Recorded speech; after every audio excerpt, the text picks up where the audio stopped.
أعوذ بالله من الشيطان الرجيم. بسم الله الرحمن الرحيم. والحمد لله رب العالمين، والصلاة والسلام على سيدنا ونبينا محمد. اللهم صل على محمد وآل محمد وعلى أهل بيته الطيبين الطاهرين. رب اشرح لي صدري ويسر لي أمري واحلل عقدة من لساني يفقه قولي. قال الله جل وعلا في محكم كتابه الكريم: بسم الله الرحمن الرحيم. ألم أعهد إليكم يا بني آدم ألا تعبدوا الشيطان إنه لكم عدو مبين ونعبدوني هذا صراط مستقيم. In the name of Allah, the Beneficent, the Merciful. Did we not take an oath from you, O children of Adam, that you shall not serve Shaitan? He is your open enemy, and that you shall serve me, and this is the straight path. Assalamu alaikum, brothers and sisters, wa rahmatullahi wa barakatuh. Allah subhanahu wa ta'ala is mentioning in the Holy Quran, He is saying, did we not take an oath from you that you will not obey Satan and you will obey me? And this is in Surah Al-Yasin, verses 60 and 61. So yesterday we spoke about Shaitan and what are the reasons that Allah subhanahu wa ta'ala kept him alive. And we said that Allah did not create Shaitan. Rather, Allah created a jinn that became Shaitan. But then when he did become Shaitan, Allah kept him alive for certain reasons. And we mentioned the 5 benefits of his existence. And I will just add one more benefit to those 5. And we will also confirm that his wujud was necessary. Why? It's necessary for mankind and beneficial for Iman and faith. So the 6th benefit, for example, when you go to school, and I'm sure there are many students here who attend and who are attaining their education on many levels. You find that when you have to take an exam at the end of the year so you can go on to the next year. So there are 2 different reactions of students who are given the same test. You have those who come and take the test. They are the happy ones and they're excited because they have done their homework and they have studied and they have put in the necessary efforts to pass the exam. Therefore, they come to the exam confident. Then you have those who come to the exam and they are afraid, they're weak, they're unconfident, and they know that most likely they're not going to pass the exam because they have not studied and they have not done their homework and they have not done the necessary preparations to pass the exam. So you find that this category of students, the second one, they start to complain and say that this is an unfair test and we've been oppressed, we've been madloom. All of a sudden you find that they bring the tent and they start to recite musibah and do matam. So the ones that come to take the test and they are happy, they come forward and what do they say? They say that this test is too easy.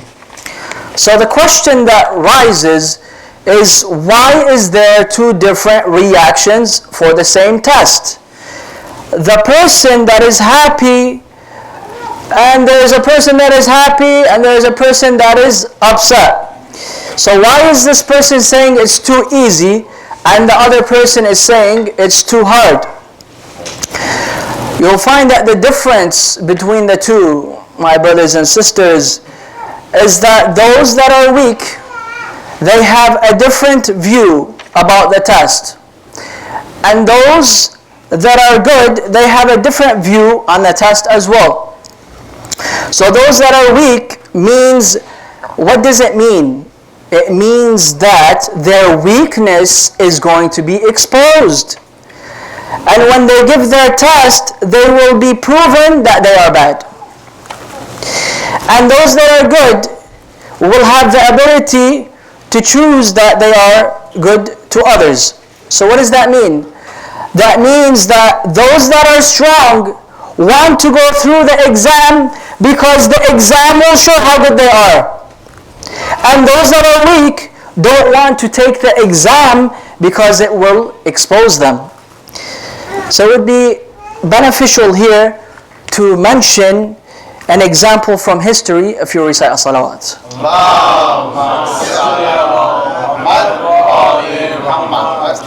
In the Battle of Badr, when the kuffar came to fight the Muslims, you find that the fighters that came out from the side of the kuffar, the Meccans, they looked at the fighters and they said, "What is this?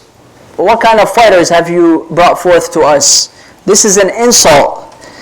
Send us someone who is equal to us so that we may fight them." In other words, they were certain about themselves that they wanted to fight strong fighters. So even the kuffar, they understood that this is a test, and that was going to prove how strong they are. And this is why if someone is good, he wants to be tested. If you're confident as a person, you would welcome that test. You would welcome that challenge because you're confident that you will be able to defeat and to complete that challenge and that obstacle. Only those who have false claims and are afraid of being exposed are those ones who don't want to go forth with the test. So therefore Allah wanted mankind to go. And there are many amongst mankind who said that we have belief and we have faith. So what did Allah say? He said that I will send Adam with Adam, and I will also send Shaitan, and this Shaitan will be the test for every Adam. Therefore only those that are weak will complain.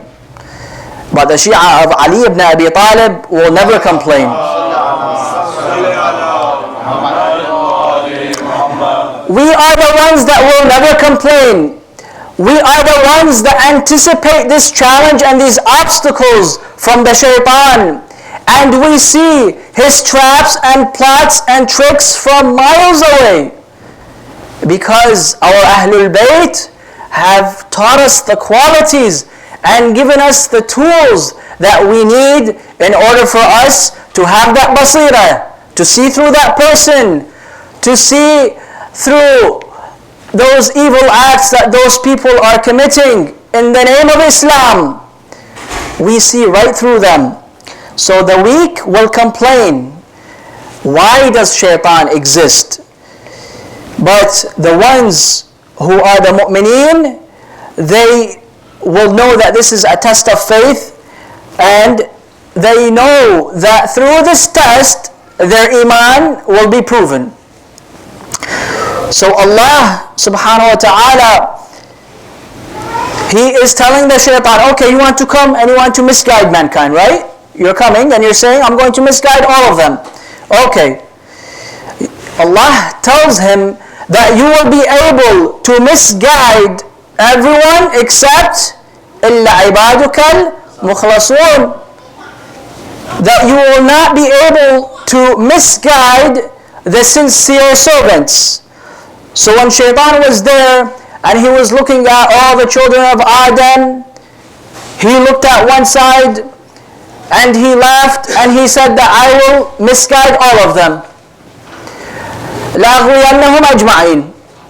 Then he looks at the other side and he looks really close, and you find that he admits defeat. He said, these people, even though they are small in number, I will not be able to defeat them. In other words, in the view of shaitan, mankind is divided into two groups: those who he can misguide and those whom he cannot misguide.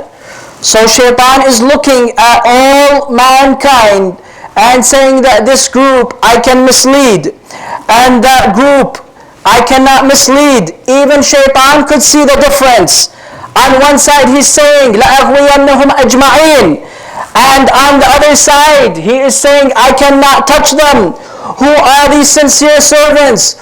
Who are the ones that shaitan is saying I cannot touch? They are the ones in whom, when they were in the presence of the Holy Prophet, one of the companions came to him and the Holy Prophet told him that there will come a people, yes, you are here and you are following me because you see me, but there will come a nation after you who they have not seen me and they have not seen the Imam, but they will follow me.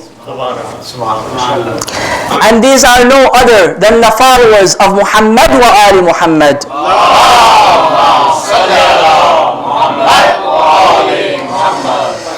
You find, brothers and sisters, when the Holy Prophet sallallahu alaihi wasallam,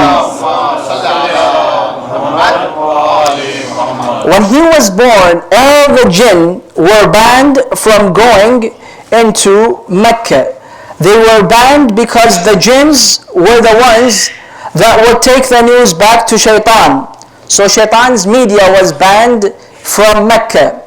So shaitan came out to complain. He's like, why has my media been banned? So I would have came out and said, maybe it's because you didn't pay your bill on time, That's why your cable was cut. Yeah, but yes, so shaitan's media was cut from Mecca because of the birth of the Prophet.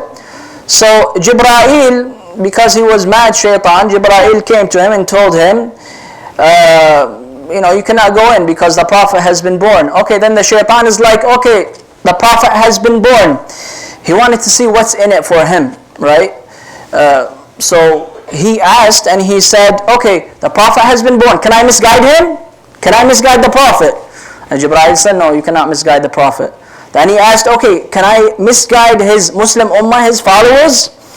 And then Jibreel said, yes, you can misguide the followers, the Muslims. Then shaitan, he smiled, and if you really zoom in on the smile of the shaitan, you'll find, of course, he had a few missing teeth. He had some, the rest are yellow teeth. And he had such bad breath that this is the type of breath they use when they want to come up with like Listerine. This is the bad breath that they use in their labs. So yeah, so you find shaitan, he smiled and he went away. In other words, shaitan understood that Muslims are different and we, the followers of Ahlul Bayt, are different. In other words, even shaitan knew that he can misguide the Muslims, but the ones that are sincere and the followers of the 14 infallibles, you cannot even come close. Sallu ala Muhammad wa ali Muhammad. Now that we have established the necessity of shaitan's existence, we will now transition into the attributes of shaitan. So just like Allah subhanahu wa ta'ala has attributes, like for example you have the 99 names, 99 attributes of Allah, shaitan also has attributes. And it's mentioned in the Holy Quran in Surah 59 verse 16, Surah Al-Hashr. Allah subhanahu wa ta'ala says, كَمَثَلِ الشَّيْطَانِ إِذْ قَالَ لِلْإِنسَانِ أُكْفُرْ فَلَمَّا كَفَرْ قَالَ إِنِّي بَرِيءٌ مِّنْكَ إِنِّي أَخَافُ اللَّهَ رَبَّ الْعَالَمِينَ. Poor shaitan. He says, they are like Satan who says to man, do not believe. And when he becomes a disbeliever, he says, I have nothing to do with you. I fear God, the Lord of the worlds. Here Allah is mentioning the first quality of shaitan. What is that quality? Shaitan comes, he makes a promise, and then he breaks that promise. So his first quality is that shaitan comes and he breaks that promise. So shaitan here and always is dishonest, he's disloyal. This is the quality of shaitan, and this is the attribute of shaitan's path. But you find that when Allah subhanahu wa ta'ala, when he makes a promise, he keeps that promise. But shaitan, he comes to you and he says, ukfur. Now those that know Arabic know that ukfur is a command, to do kufr. Now the question is, what right do you, shaitan, have over me that you are commanding me to do kufr? Who are you? You find that he comes and he commands us to do kufr. For example, shaitan is a stranger. Would you listen to a stranger? If a stranger came and told you to do something, you tell him, hey buddy, buzz off, what are you trying to do, just take a hike, for example, right? But say for example your mother comes and tells you to do something. Your mother has a right over you because she carried you 9 months, or maybe if you had an early delivery, you came out earlier, but she carried you for that time, so you should listen to her. If your father comes as well, we don't want the fathers to get mad at us. So if the father comes and asks you to do something, you should also listen to them. If your teacher comes to you, your teacher has a right over you as the student for you to listen to them. But when shaitan comes and he orders us to listen to him, then who is he and what right does he have over us? صلوا على محمد وآل محمد.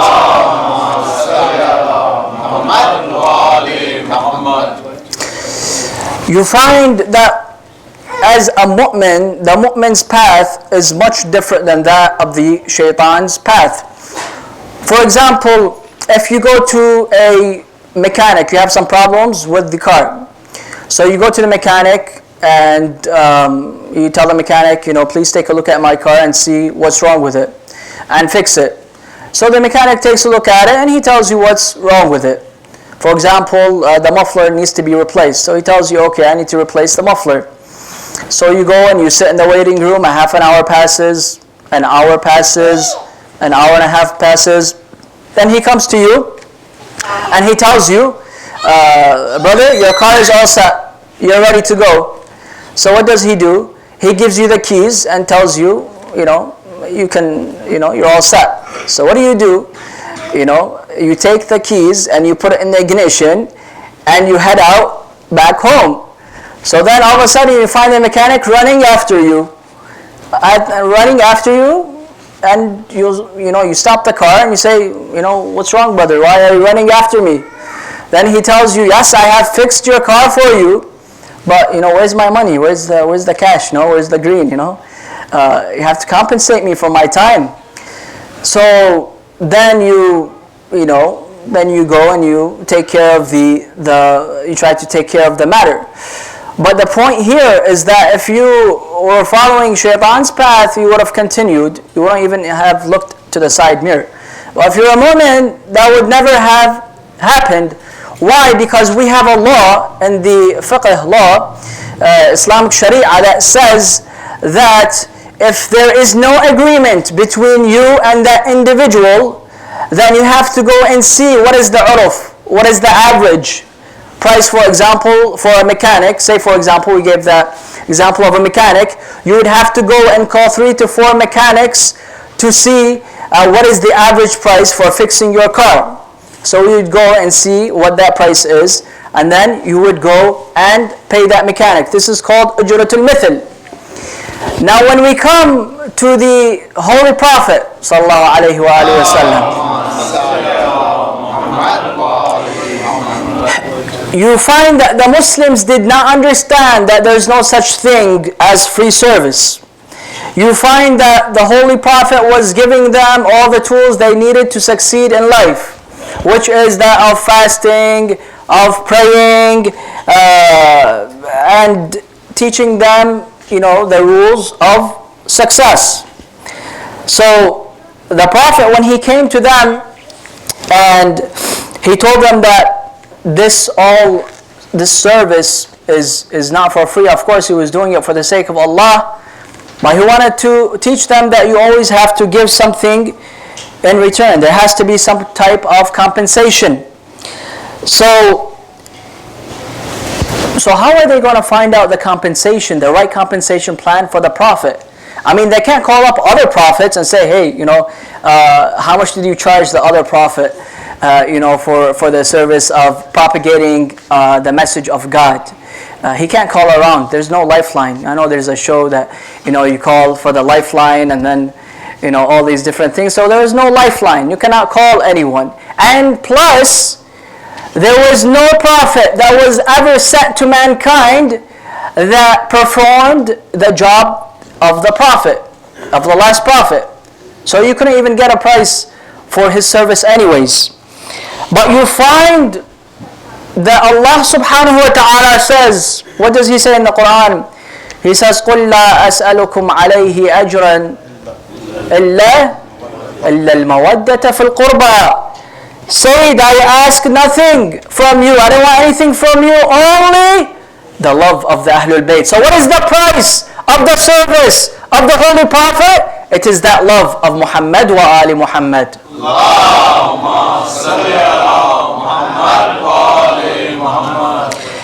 Another problem is that Shaitan never gives you cash.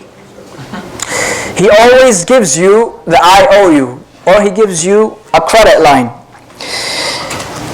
That way he only promises you, and then he tells you, listen, do this, and once you do it, or do this, and you will win the lottery, for example. Now understand the difference between Shaitan. When he promises, he breaks it, and when Allah makes a promise, he keeps it, and he doesn't break it. But we need to follow him anyways. Why? Because Allah subhanahu wa ta'ala, of course, he gave us everything that we have. Therefore, brothers and sisters, there are two paths. One of Allah and one of the Shaitan. Now when we come to understand that Shaitan makes a promise and he breaks it, and when Allah orders us to do something, we must obey, because we know that Allah will fulfill his promise. So Shaitan sent his books, Allah sent his books. Shaitan made his house, and we go and we hit the Shaitan, alhamdulillah, and the Hajj when we go there. Allah made his house, which is the Kaaba. Allah sent his messengers, and Shaitan sent his messengers, and we still have messengers for the Shaitan out there, like Abu Bakr al-Baghdadi, the Saudi Mufti. You have many other generals, such as the generals in these evil armies that we see going around. So this is Shaitan's messengers. But we come and we have to see, is Muhammad sallallahu alayhi wa sallam, is he the messenger of Allah, or is he the messenger of Shaitan? If he is the messenger, then when he makes a promise, he keeps it. And if he is Shaitan's messenger, then when he makes a promise, he will break it. And if he breaks his promise, then he cannot be Allah his messenger. And if he is Allah his messenger, then when he makes a promise, he keeps his promise. So when we looked at the life of Rasulullah, we looked at the promise that he made. What was that promise? He better fulfill his promise that he made, or else he cannot be the messenger of Allah. So now when we go back into his life, we see the promises that he made. What was that promise that he made in Da'wat al-Ashira, in which he said, when the Prophet said, I need help, who is going to help me?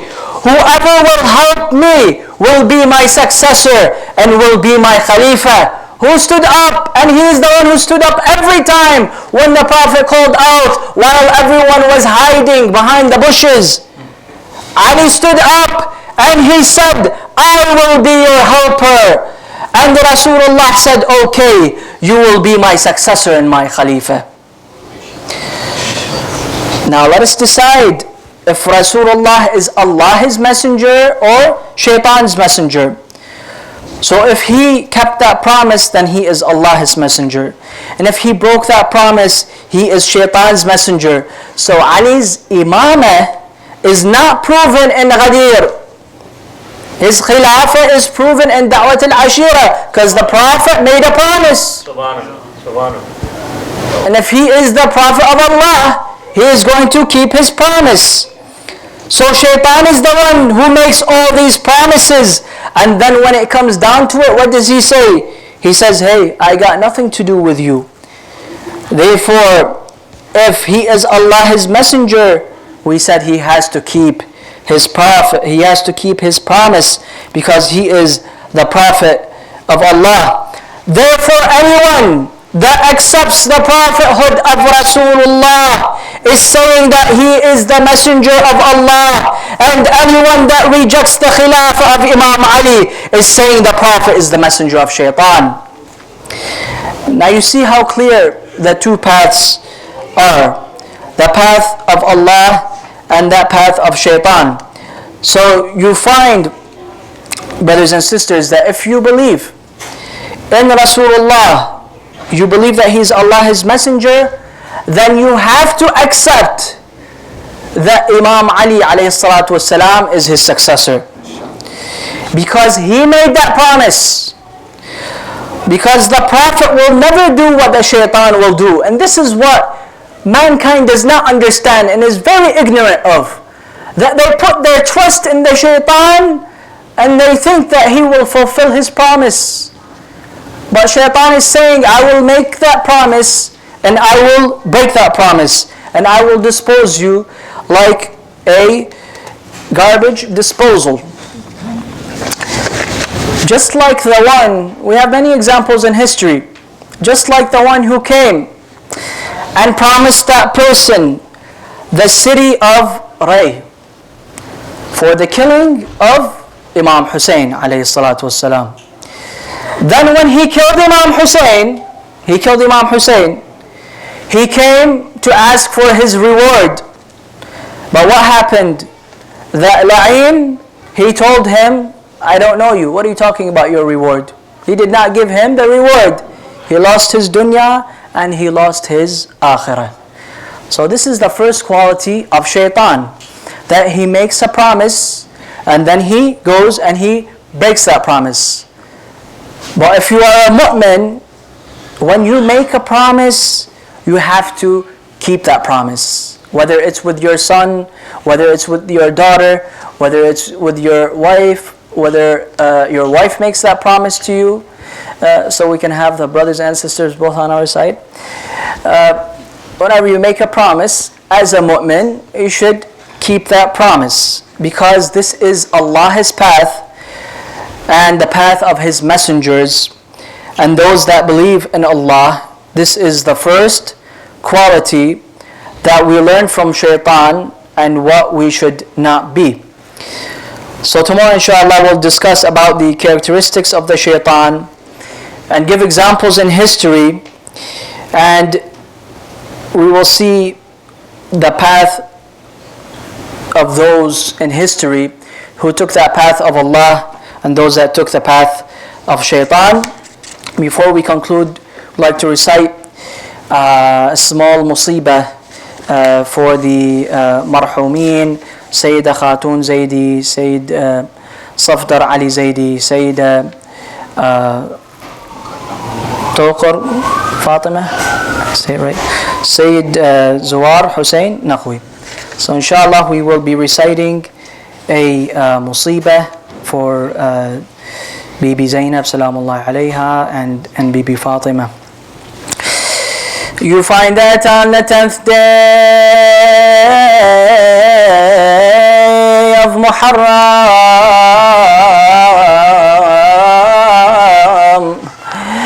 it was that day in which the skies they wept blood for the martyrdom of Abu Abdullah. You find that the women and the children, they were thinking of the fate. They were thinking of the fate of Ali Asghar. They were thinking of the fate of Ali Akbar al-Qasim. They were thinking of the fate of Al-Abbas, Salamullahi alayhi. You find that on the 10th day of Muharram, Bibi Zainab came out of the tent while Imam Zain al-Abidin was sick in the tent. He wanted to come out and to defend the message of the Prophet, but what do you find? Al-Imam Zain al-Abidin, he remained in the tent because he was sick. Bibi Zainab came out of the tent on the 10th day of Muharram. All of the companions have been slaughtered. Ali Asghar was pierced with an arrow. Al-Abbas, Salamullahi alayhi, could not handle the crying of the orphans. He could not handle the crying of the widows. So he went out to get some water, and his left and right were cut off. You find that when Abu Fadl, he was martyred, he was gone. Abu Abdullah was laying there on the sands of Karbala all alone. Bibi Zainab, she rushes out of the tent and she says, Akha ya Hussein, Akha ya Hussein, oh my brother Hussein, oh my brother Hussein, where are you, Abu Abdullah?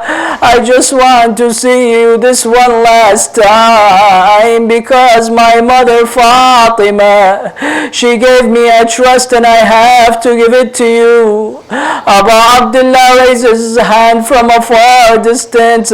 Zainab rushes to the body of Abu Abdullah and she falls on top of his body and she starts to hug him and kiss him.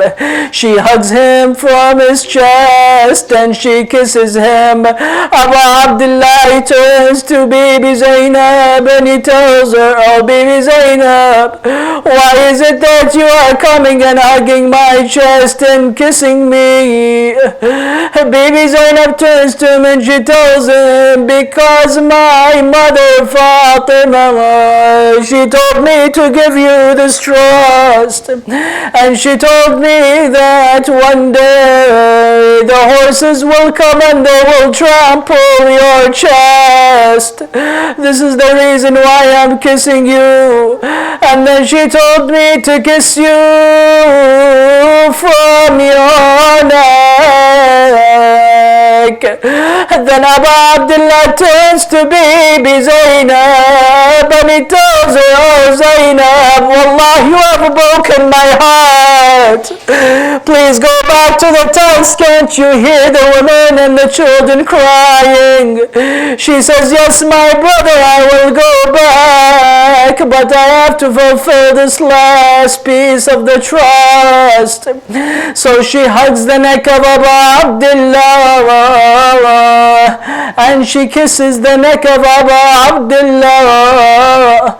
Abu Abdullah turns to her in tears and he tells her, oh Bibi Zainab, why is it that you are kissing me and hugging me from my neck?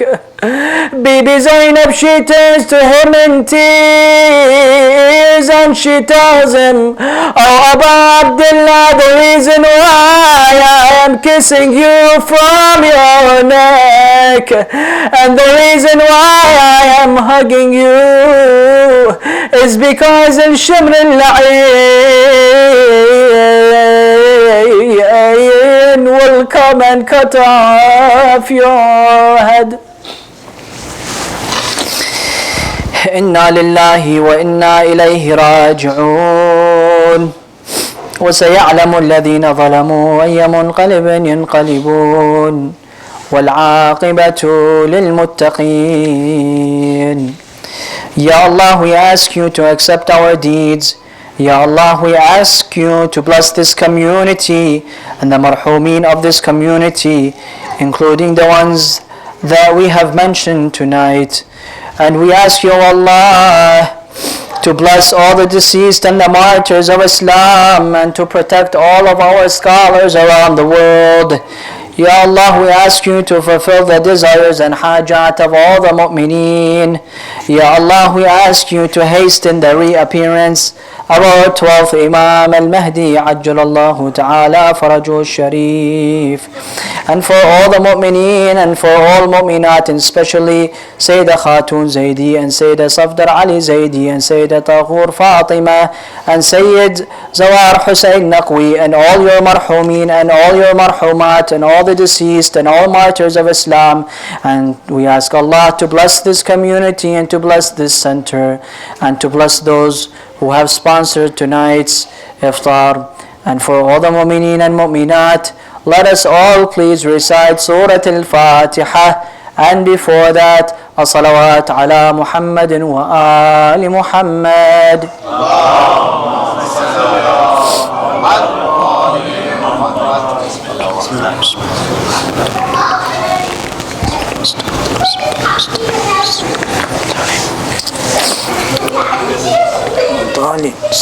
Ya Allah, Ya Allah.